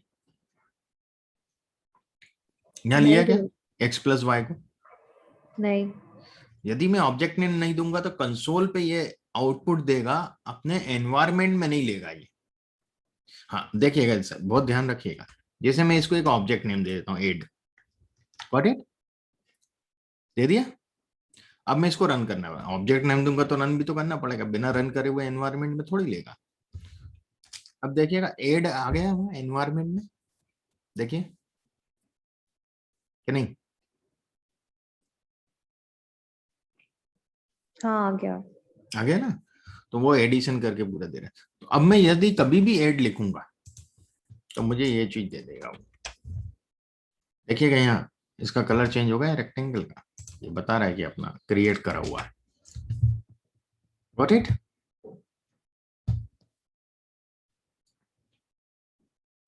हाँ जी। Yes sir. अब मान लीजिए, बहुत ध्यान देने वाली चीज है, यहां मैंने 10 कर दिया 0 की जगह x में कर दिया। अब x मेरे पास तो ये हो गया, और एड जो है वो x प्लस वाई है। क्या है? x प्लस वाई है। यदि मैं x प्लस वाई खाली रन करता हूं, अब खाली x प्लस वाई, एड नहीं, तो मेरा ये चेंज हो गया, 14 आ रहा है, यहाँ 11 था है, पहले 7 कर लिया था अपन ने उसको, इसलिए वो 11 था। अब 10 कर दिया, 3 बढ़ गया, है ना, 14 हो गया। पर यदि मैं एड रन करता हूं, एड मुझे वही पुराना ही मिलेगा। Got it? क्योंकि मैंने सर एड दोबारा ऐसा थोड़ी रन क्यों? किया है अभी। ओके। जब तक मैं एड दोबारा रन नहीं करूंगा, जो एक्स में या वाई में जो भी अल्टरनेशन हुए वो एड में नहीं आएंगे। Is it clear? यदि आपने प्रीवियस किसी वेक्टर में कुछ चेंज किया है और उसके हेल्प से आपने कोई नया वेक्टर म्यूटेट किया है, म्यूटेट यानी पिछले वेक्टर के गुणा भाग से कोई नया वेक्टर आपने बनाया, जैसे वायरस म्यूटेट हो रहा है ना, वैसे एक नया वेक्टर आपने म्यूटेट किया पिछले वेक्टर्स की हेल्प से, तो उस नए वेक्टर को भी आपको रन करना पड़ेगा, जब जो पिछले वेक्टर में आपने जो भी एड ऑन किया वो यहाँ रिफ्लेक्ट होगा, अदरवाइज नहीं होगा। अदरवाइज तो सर पुराना लिए बैठा है। सर अपन तो ऑलरेडी रन कर चुके हैं ना, तो फिर उसको अपडेटेड लेना चाहिए। एड को थोड़ी रन किया है, नए फंक्शन एड को थोड़ी रन किया आपने, एक्स को चेंज किया। ओके। जब तक आप एड को भी रन नहीं करोगे तब तक थोड़ी देगा वो नया, उसको तो पुराना एक्स के हिसाब से रन हो चुका है ना वो। What it? सर जो ये 31 पे जो रन हुआ है, तो हाँ वो पुराने के अकॉर्डिंग हुआ है या वो नए पहले के? किया था अपन ने, अभी किया ही नहीं है ना, ये तो पहले किया था, 11 वाला बता रहा था देखो यहाँ। अभी मैं दोबारा रन करूंगा, अब ये देगा 14। What it? ओके। इसको थोड़ी मालूम ना आपने पीछे क्या चेंज किया, एक्स में वाई में क्या चेंज कर दिया आपने, वहां क्या कर दिया, इसको नहीं मालूम है अभी एड। जब इसको रन करोगे तो इसे पता चलेगा, हाँ यार इन्होंने ये किया था। Got it? Yes sir. होता क्या है कि हमें फिर से स्क्रिप्ट को रन करना रहता है। आप सब चीजों को एक साथ भी रन कर सकते हो, जरूरी नहीं है आप एक एक स्टेप करो, आप सबको सिलेक्ट कर लो, रन कर दो। ये सब रन हो गया, देखो हो गया वापस। तो कोई बड़ा वो नहीं है कि हम एक एक स्टेप जाके रन करेंगे, आपने स्क्रिप्ट बहुत नीट क्लीन लिखी है तो आप उसको एक साथ सिलेक्ट करके रन कर सकते हो। Any doubt? नहीं सर। अब मैं यहाँ पर 7 ले रहा हूं, आप समझिएगा। दोबारा मैं आपको x भी बताता हूँ, y भी बताता हूँ। मेरे पास, मैं पहले ये क्लियर ही कर देता हूँ, है ना, और इसमें भी अपन क्लीन कर लेते हैं। यहाँ भी मैं हटा देता हूँ सब कुछ दोबारा से। x में ले लेता हूँ 5 नंबर,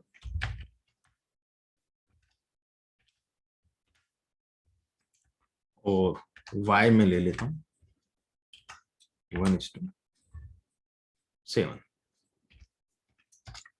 Got it? x में जो यदि मैं लेंथ देखूं x की, यहाँ तो मुझे 5 दिख रही है और y की लेंथ 7 दिख रही है, दिख रही? तो यदि आपके पास बहुत बड़ा वेक्टर है, आपको उसकी लेंथ नहीं समझ में आ रही है, तो आप लेंथ फंक्शन यूज कर सकते हैं, बता देगा कितने एलिमेंट है, 5 एलिमेंट है। यदि मैं y का पूछूंगा तो y के एलिमेंट बता देगा, 7। Got it? पहली चीज। अब मैं यदि x प्लस वाई करता हूं, देखता हूं क्या होता है।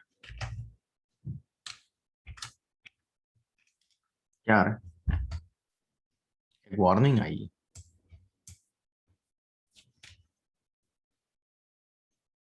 क्या warning? x plus y longer object length is not a multiple of shorter object length. मतलब जो लॉन्गर ऑब्जेक्ट लेंथ है, जो 7 है, वो 5 का मल्टीपल नहीं है। What it? या तो सेम नंबर हो एलिमेंट्स, या बड़ा वाले वेक्टर में छोटे वाले के मल्टीपल हो। तो मान लो मैं इधर 10 कर एलिमेंट्स, अब 10 एलिमेंट्स हो गए, y का लेंथ हो गया 10, ठीक है, y की लेंथ, और अब x प्लस वाई कर रहा हूं तब तो दे रहा है, क्योंकि longer object length multiple of shorter object length. तो सर ऐसा नहीं कर सकते कि अपन कमांड दे दे माइनस, जैसे अपन को कुछ हटाना है तो अपन -1 या वो पोजीशन लिख देते थे। हाँ, पर तो आपको नया ऑब्जेक्ट नेम भी तो देना पड़ेगा, या उसी ऑब्जेक्ट नेम को आपको वहां देना पड़ेगा, असाइन करना पड़ेगा। मतलब जैसे अभी x प्लस वाई किया एंड सपोज हाँ 1 अपने पास से 5, मतलब नेक्स्ट वाले इसमें अपने पास 7, y 7 में थे। अपने पास 7 थे और हाँ x में अपने पास 5 है। हाँ। तो x प्लस वाई में, तो y में अपन माइनस नहीं कर सकते लास्ट के दो डिजिट्स? वो हम बताते हैं कैसे करेंगे इसको। अभी 7 है ना, x प्लस वाई पॉसिबल नहीं है, तो मुझे क्या करना पड़ेगा, या तो y को y के नाम से ही असाइन करूं, है ना, हाँ मुझे ऐसे करना पड़ेगा y, है ना। कौन से दो हटाना चाह रहे हैं? लास्ट के 6 6 और और 7, 7। है ना, 6 और 7। ये पोजीशन लिख रहा हूं मैं, 6 7 नंबर नहीं है, क्योंकि यह नंबर भी हाँ सेम है, 1 से चालू किए हाँ हैं, तो पोजीशन नंबर में कन्फ्यूज मत होइएगा। देखिए 5 हो गए, मैं y में ग्लोबल एनवायरनमेंट, ऐसा करना पड़ेगा, अब हो जाएगा। Got it? Sir 1 minute. आप भी करते जाइए इसको साथ में।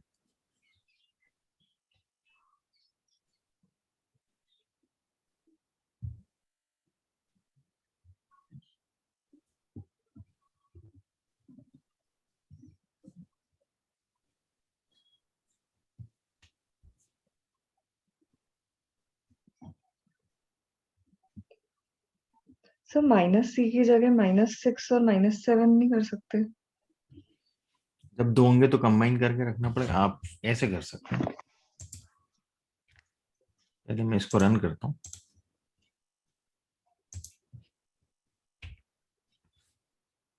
अब ये चाह रहे हैं, ये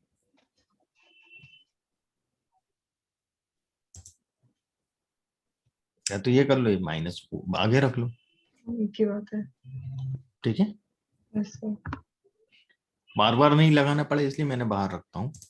क्या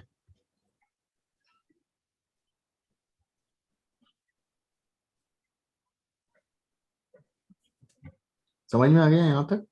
यस सर। हाँ सर।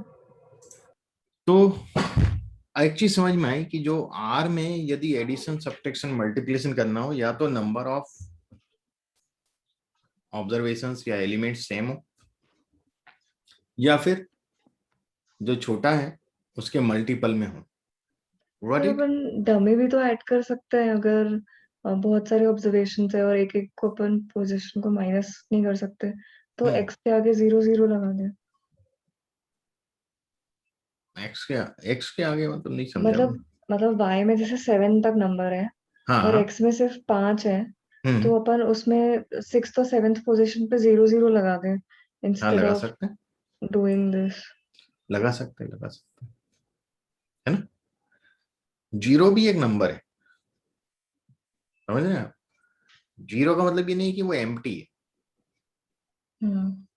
एम्प्टी के लिए हमें एन लिखना पड़ता है, नॉट अ नंबर, है ना। नॉट ए नंबर या इस प्रकार का एन मतलब कुछ भी नहीं है वहां, वो एन लिखना पड़ता है। जैसे मैं आपको बताता हूं,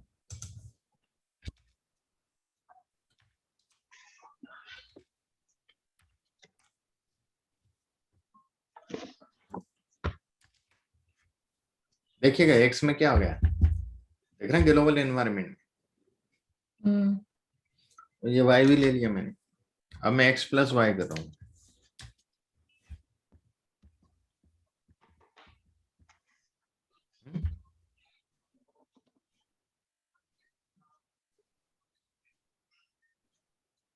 Got it?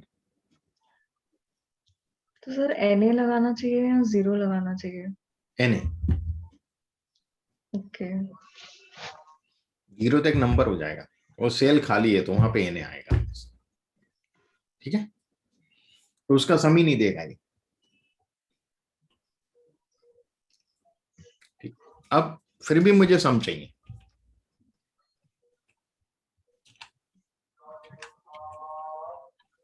तो या तो मैं सम फंक्शन यूज करूं,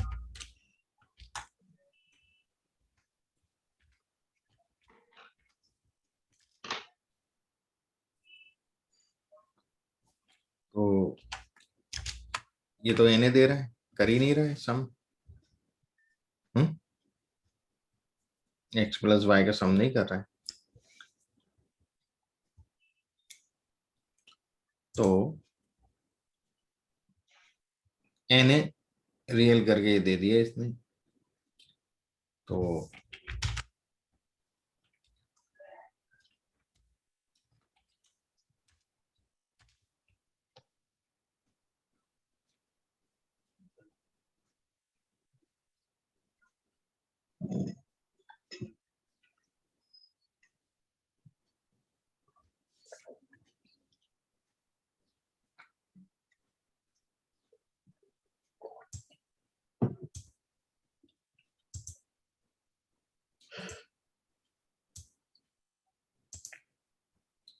ये 45 सम दे रहे हैं, 6, और हमारा जो सम था वो कितना था, 14, 9, 23 और 9, कितना हो रहा है, 23 और 9, 32, 32 एंड 30, 45। तो ये क्या करता है, सम फंक्शन ऐसा नहीं करता अल्टरनेट, सम फंक्शन क्या कर रहा है,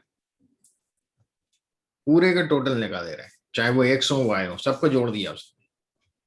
हाँ, एन डॉट आर एम लिखा, एन रिमूव, एन को छोड़ के 6 और 7 ऐड कर दिया, सम का वो है। पर एडिशन में हम लोग नहीं कर सकते एनओ को, एनए जो होगा, एनए वाले ऑब्जर्वेशंस को वो क्या करेगा, एडिशन जब भी एनए दे देगा, उनको नहीं जोड़ के लिखेगा, ठीक है, उसकी जगह एनए देगा। But it, yes sir. या तो वो एनए हटाओ आप एडिशन ले लो उसका, है ना, यही ये तरीका है। तो वेक्टर समझ में आया आपको थोड़ा सा, यस सर। है ना? अब अपन देखें कुछ और चीजें इसमें वेक्टर में। लॉजिकल वेक्टर अभी तक अपन ने नहीं पढ़ा, कैरेक्टर में भी अपन ने मल्टीपल नहीं पढ़ा, तो मैं एक वेक्टर लिख रहा हूँ फ्रूट्स, फ्रूट्स नेम। तो हमेशा जब भी आप कैरेक्टर लिखते हो तो कोट्स जरूरी, चाहे वो सिंगल लगाओ या डबल लगाओ, उससे कोई मतलब नहीं।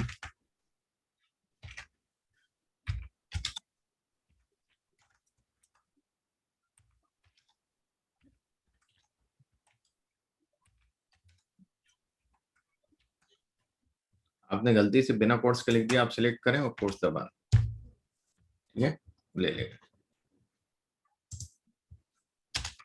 अब मैं तो ये फ्रूट्स है, ठीक है। अब आप यहाँ देखेंगे, यहाँ जो स्क्वायर ब्रैकेट में 1 है ये काय के लिए, करेक्ट में देख रहे हैं आप? ये फर्स्ट एलिमेंट की पोजीशन बताता है, ये यहाँ पर पहला एलिमेंट है, इसकी पोजीशन 1 है। Got it? Yes sir. जैसे मैं मान लो एक और मैं आपको करके बताता हूँ।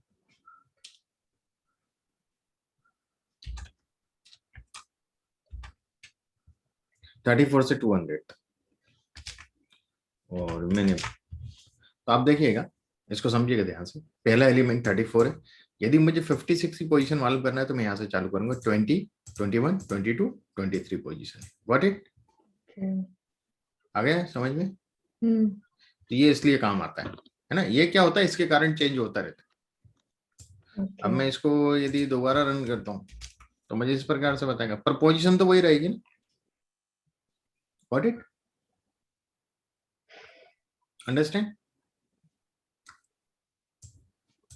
देखिएगा,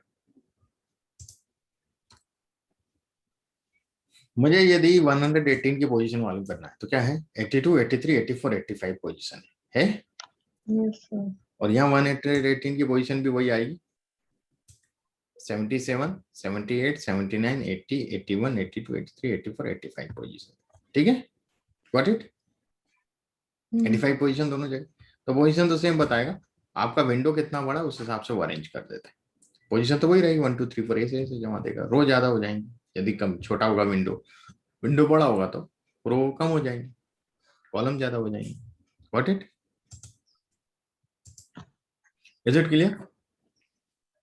यस सर। अब हमने ये एक वेक्टर बनाया है फ्रूट्स, और हम देख रहे हैं कि मैंगो, बनाना, ऑरेंज, एप्पल।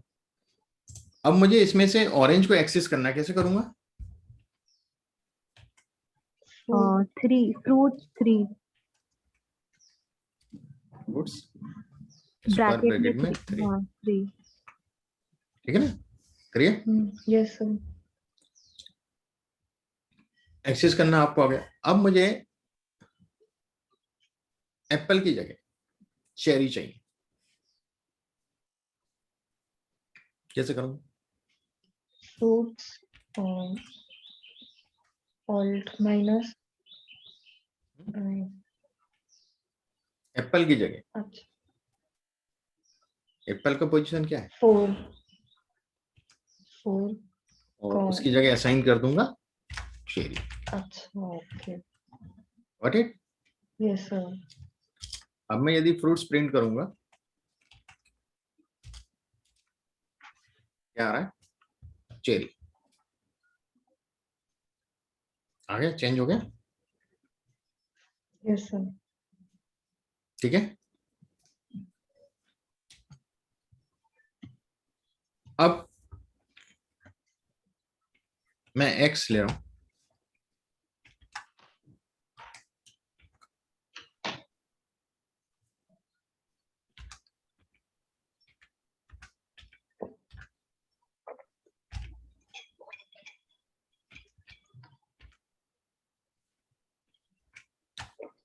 ये मैंने एक्स लिया बेटा, समझिएगा।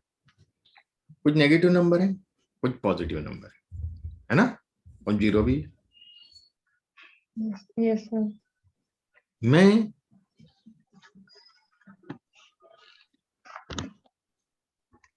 एक मालूम करना चाहता हूं x is sorry, x is smaller than 0 ना।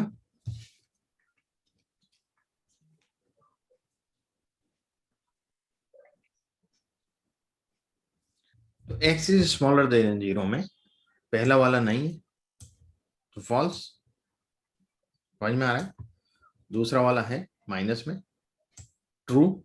तीसरा वाला 0 खुद है, नहीं, false false true. What it. Yes sir. इसको मैं एक नया ऑब्जेक्ट नेम दे देता हूँ। अभी मैंने ऑब्जेक्ट नेम नहीं दिया है इस ऑपरेशन को, मैं ऑब्जेक्ट नेम दे देता हूँ लेस।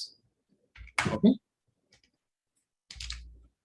और अब मैं लेस लिखता हूँ तो मुझे false true false false true.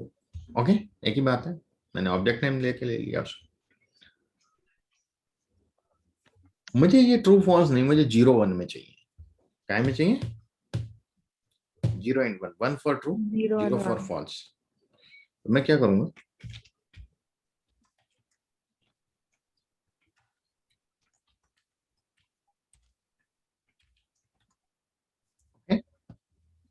S dot numeric, s dot function है, s dot character, s dot numeric, आप कुछ भी कर सकते हो। मैं न्यूमरिक कर रहा हूं।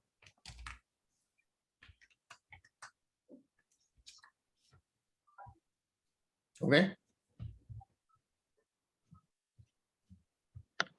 लॉजिकल को हम लोग बाइनरी में कन्वर्ट करते हैं। ट्रू फॉल्स लॉजिकल है, बाइनरी 0 1 है। समझ में आ रहा है? Yes sir. Yes sir. तो कई बार हमें क्या होता है, न्यूमरिक चाहिए ना, डेटा तो हमें न्यूमरिक चाहिए, ट्रू फॉल्स तो लॉजिकल है, तो हम इस प्रकार से उसको चेंज कर लेते हैं। तो हमने ये देखा, लॉजिकल भी हमें थोड़ा समझ में आया, कैरेक्टर आपको समझ में आ गया कैसे एक्सेस करना है, क्या करना है, न्यूमरिक आपको समझ में आ गया। ये सब चीजें इसमें है, देखिएगा। परसेंट इन परसेंट मैंने नहीं दिया है, ये रिमाइंडर बताता है। ठीक है, मैं बता देता हूँ। कहाँ पे है ये सारी चीजें? ये मैं अभी आपको सेंड करने वाला हूँ स्क्रिप्ट पूरी, ये पूरा स्क्रिप्ट है बेटा, है ना। अच्छा। ये वेक्टर यहाँ पे खत्म हुआ है, ये फिर लिस्ट चालू हुआ है, दूसरा डेटा टाइप, है ना। ये अपन कल कवर करेंगे लिस्ट, और फिर मैट्रिक्स हुआ है, फिर मैट्रिक्स के बाद आपको क्या बोलते हैं, अरे, अरे के बाद डेटा फ्रेम, है ना, डेटा फ्रेम के बाद फैक्टर। What it. ये पूरे डेटा टाइप हमारे कल हमारा ज्यादा कवर हो जाएगा। कोशिश करेंगे कल लिस्ट और मैट्रिक्स और तो अरे सर तीनों। मतलब नेक्स्ट क्लास या फिर आप कल क्लास लेंगे? हाँ, नेक्स्ट क्लास मेरा तो कल रहता है ना, एक सेशन रहता है। ठीक है, ओके। अल्टरनेट चलता है ना, मेरे को तो रोज ही उठना पड़ता है बेटा, सुबह 5:30। वो तो और जल्दी होता है सेशन, 6 बजे से रहता है। तुम लोगों का इसलिए थोड़ा लेट रख दिया कि चलो कई बार उठ नहीं पाते हैं लोग। तो ये पूरा है बेटा फर्स्ट स्क्रिप्ट। ऐसी 3 स्क्रिप्ट है आर कोर की, है ना। पहली स्क्रिप्ट हो जाएगी, फिर दूसरी स्क्रिप्ट हम जो नेमिंग करते हैं, ऑब्जेक्ट नेम रखते हैं, उसमें इंडियन बातों का ध्यान रखना है। अर्थमेटिक ऑपरेशन में अभी बता ही चुका हूँ आपको, है ना। फिर कुछ फंक्शंस होते हैं, बेसिक फंक्शन, सब्सटीट्यूट करना, क्रॉस सब्सटीट्यूशन करना, किसी चीज के बदले दूसरी चीज रखना। एक तो अभी अपन ने आर बेस अप्रोच देखी, है ना, कि भाई 14 की जगह 7 रख दिया, 7 की जगह 18 रख दिया, वो पोजीशन के हिसाब से। अब आपके पास तो कई जगह चेंज करना है, कैसे करेंगे वो सब, पेस्ट पेस्ट 0, ये सब अपन इसमें बेसिक फंक्शन, सब स्ट्रिंग फंक्शन सब, है ना, स्ट्रिंग स्प्लिट फंक्शन, फिर सीक्वेंस, है ना, रिपीटेशन, ऐसे बहुत से function, set seat, sample, match, percent in percent, function which, है ना, और सॉर्ट एंड ऑर्डर, फिर reverse, table, length, unique, duplicated, ये सब। और फिर थर्ड होगा 2 डेटा फ्रेम को ज्वाइन करना, है ना। तो कितने प्रकार से हम कैसे ज्वाइन कर सकते हैं थर्ड वाले में। 3 स्क्रिप्ट हैं आपकी आर फाउंडेशन की, ये आपने कर लिया तो आर का पूरा बेसिक आपको समझ में आ गया, ये समझना बेसिक ऑपरेशन और ये सब, ठीक है। इसके बाद फिर अपना सेकंड यूनिट आता है यूनिवेरिएट एनालिसिस, ईडीए जिसको बोलते हैं, एक्सपर्टी डेटा एनालिसिस। तो जब भी हम डेटा पढ़ते हैं तो इसको एक्सप्लोर करना रहता है, तो वो हम सीखेंगे एक एक चीजें करके। Got it? ओके। तो ये सब स्क्रिप्ट्स आपको मिलेंगी, आपको इसके जो क्या बोलते हैं असाइनमेंट मिलेंगे, है ना। जैसे कि आपको बताता हूँ, हर चैप्टर के बाद एक असाइनमेंट है, प्रैक्टिस असाइनमेंट। ये असाइनमेंट में क्वेश्चन दिए हुए हैं, आपको सॉल्व करना है, ठीक है।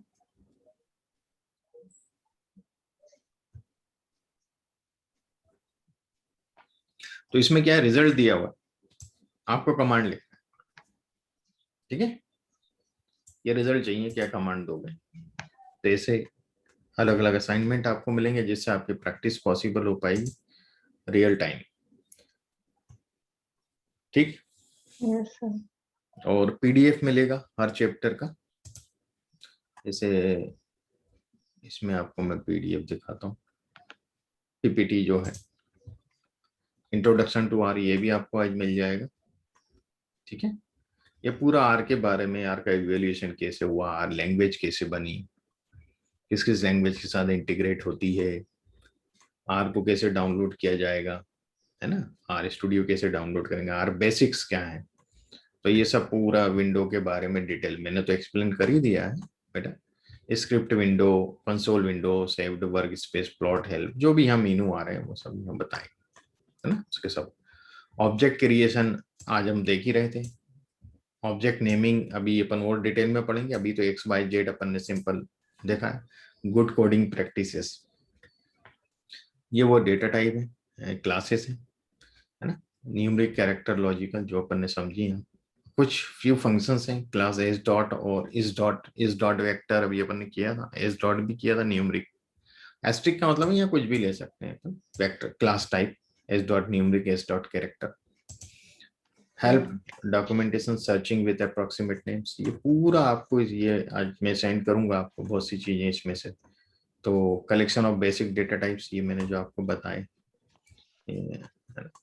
तो ये सब फंक्शंस हम लोग स्टडी करेंगे। सॉर्ट, रिवर्स, ये सब फंक्शन हमारे उस स्क्रिप्ट में है, ठीक है।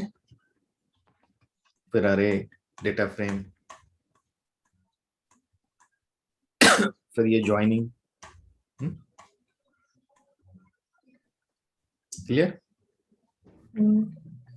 तो ये आपको स्क्रिप्ट मिलेगी, आपको ये पीडीएफ हर चैप्टर का मिलेगा। इसलिए मैंने बोला सिस्टमैटिक वे में एक डेटा एनालिटिक्स का फोल्डर बनाओ, DIE ड्राइव जो होती है, सी में नहीं बनाना है, डेस्कटॉप पे कभी नहीं बनाना है, ओके। है ना। आप डी ड्राइव में, ई ड्राइव जो भी हो आपकी, उसमें बनाए, उस डेटा एनालिटिक्स में सब फोल्डर बनाए, आर फाउंडेशन, उसको प्रोजेक्ट ले लें, है ना। आप जब न्यू प्रोजेक्ट पे जाएंगे तो वो एग्जिस्टिंग डायरेक्टरी आर फाउंडेशन पे क्लिक जाइए, उसको प्रोजेक्ट क्रिएट कर दीजिए, वहीं पे ये सब फाइल भी आप इसी फोल्डर में रख दीजिए, जो मैं अभी आपको ड्राइव का लिंक भेजूंगा, है ना। क्लियर? Yes sir. यस तो ये इस प्रकार से आपका स्टडी रहेगा। असाइनमेंट के लिए आपको टाइम मिलेगा 1-2 दिन 3 दिन का, ठीक है। वो असाइनमेंट आपको उस पीरियड में कंप्लीट करना है। फिर हर चैप्टर का असाइनमेंट, और जब एक सेक्शन कंप्लीट होगा, एक सेक्शन होता है, एक चैप्टर होता है, चैप्टर ये है कि आर फाउंडेशन क्या, वो एक चैप्टर है।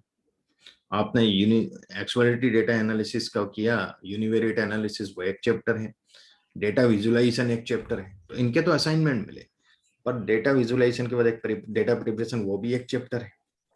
तो इन तीनों चारों चैप्टर के आपको असाइनमेंट मिल गए। जब डेटा प्रिपरेशन खत्म होता है, वो एक सेक्शन खत्म होता है, वहां आपको एक प्रोजेक्ट मिलेगा ईडीए का। 5 प्रोजेक्ट करेंगे वहां, एक नहीं, कितने करेंगे, 5 प्रोजेक्ट।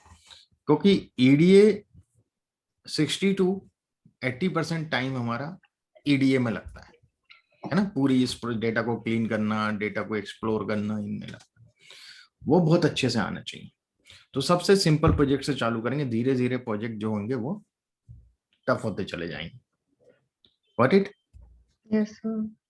तो वो चीजें आपको उसके अंदर करना है, ठीक। तो टाइम जरूर लगता है चीजों में, उसमें आपको 1 वीक का टाइम मिलेगा प्रोजेक्ट्स में, ठीक है। यस। तो उससे क्या है कि आप जब ये सब चीजें करते जाते हैं तो आपका कॉन्फिडेंस बिल्डअप होते चला जाता है ना। और यदि मैं खाली पढ़ाता रहूं, आप असाइनमेंट नहीं देंगे, आप प्रोजेक्ट नहीं करेंगे, तो कोई मतलब नहीं। मैंने सत्यनारायण जी की कथा वहां दी, आपने सुन ली, चले गए घर, ठीक है ना। तो वो चीज नहीं, अपन को दोनों उसमें चाहिए, ठीक है। तो फीडबैक भी मुझे मिलता रहे, कितना आ रहा है कितना नहीं आ रहा है। देखिए क्या होता है, मैं बताऊं, मेरे कुछ स्टूडेंट्स के, कुछ पार्टिसिपेंट्स के अच्छे जॉब लगे हैं, okay. They are earning 8 lakhs का भी एक का लगा, लड़की है नोएडा में, मतलब है इंदौर से ही, ऑनलाइन कर रही है। तो यदि आपने अच्छे से कर लिया तो आपको काफी अच्छी अपॉर्चुनिटी मिल सकती है कहीं भी, है ना। डिमांड तो है मार्केट में इस टाइम इस चीज की। पर क्या है कि कोई 2 चीजें सीख लेता है, वो सोचता है मैं डेटा साइंटिस्ट हो गया, डेटा एनालिटिक्स हो गया। नहीं, इसकी बारीकियां जो है यदि आप वो कर लेते तो वो ज्यादा अच्छा है, ठीक है ना। मेरे पास तो डेली मतलब डिमांड आती है, ठीक है।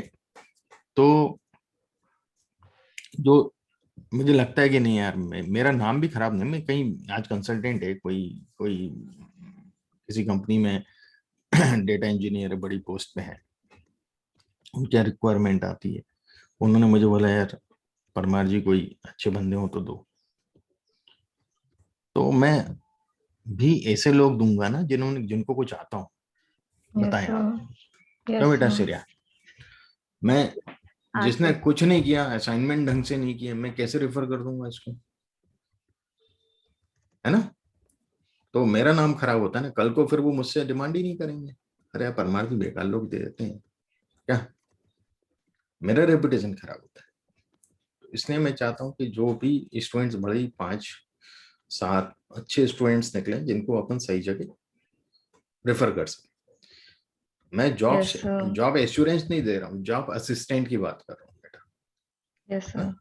देखिए बहुत अंतर होता है, जॉब एश्योरेंस एक अलग चीज है, या मैं एश्योर कर रहा हूँ कि आपको जॉब दिलाऊंगा। जॉब असिस्टेंस, असिस्टेंस का मतलब ये है कि मैं आपको असिस्ट करूंगा कि भाई यहाँ पे अप्लाई कर दो, यहाँ पे अप्लाई कर दो, है ना, ठीक है। हाँ, वहाँ ये होता है कि कोई बहुत अच्छा स्टूडेंट्स होता है तो उसको थोड़ा सा हम रेकमेंड कर देते हैं हाईली, वो हमारा पर्सनल है कि भाई हमें लगा कि नहीं यार ये इस पोस्ट के लिए नहीं यार, मैं फिर हम थोड़ा रिकमेंडेशन कर देते हैं।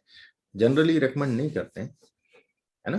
कोई बहुत ही ओके। काबिल है तो फिर रिकमेंडेशन हमारा हम लोग देते हैं कि यार इसको करनी है, आपको इसको कर लो, अच्छा रहेगा, है ना।